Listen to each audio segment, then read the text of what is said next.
Խաղի մեկնարկը տրված է, սկսում են Շիրակի ֆուտբոլիստները, բայց չկատարեց։ Իսկ այստեղ մաքուր են խաղացել շիրակցիները, սակայն հակագրոհի տարբերակ չեղավ, հակապրեսինգը կրկին աշխատեց մրցակցի Դոսո, անցում է կատարում փոխանցում Տուգանային հրապարակ։ Կոնե խաղում է Միսակյանի ուղղությամբ, Սեդրիկ Դո, անցնում է մրցակցին Սեդրիկ Դոն, հարվածում է և դարպասաձողն է փրկում, բայց կարող է շարունակվել գրոհը և Ռուդիկ Մկրտչյանի երկրորդ հարվածը բարձր է ստացվում։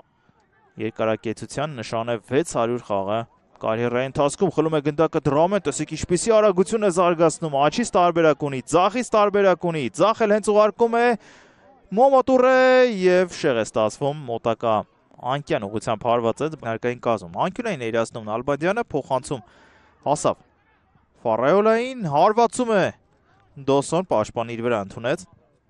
միայն զգուշացվել է, ինչևէ ստանդարտ է խաղարկում Վանը և քիչ էր մնում Բատյոնոն, որը հաղթել էր օդային պայքարում Հրայր Մկոյանին, գրավ էր դարպասը, տեսեք։ Ինչպես է բարձր ցատկում, այնտեղ միայնակ էր մնացել, խլում են նրանցից գնդակը Ֆարայոլա,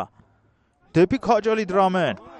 Դրամե, տեսնում է այստեղ Մոմոտուրեին, արդյոք այնտեղ խաղից դուրս վիճակ չկա և կա, եզրային մրցավարը բարձրացնում է գոլից հետո, հաջորդ շաբաթ կկայանա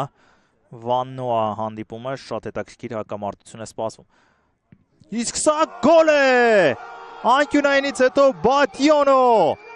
դարպասաձողից անդրադարձով, ահա և վերջապես այդ ստանդարտը օգնության եկավ, նա փորձում էր խուսափել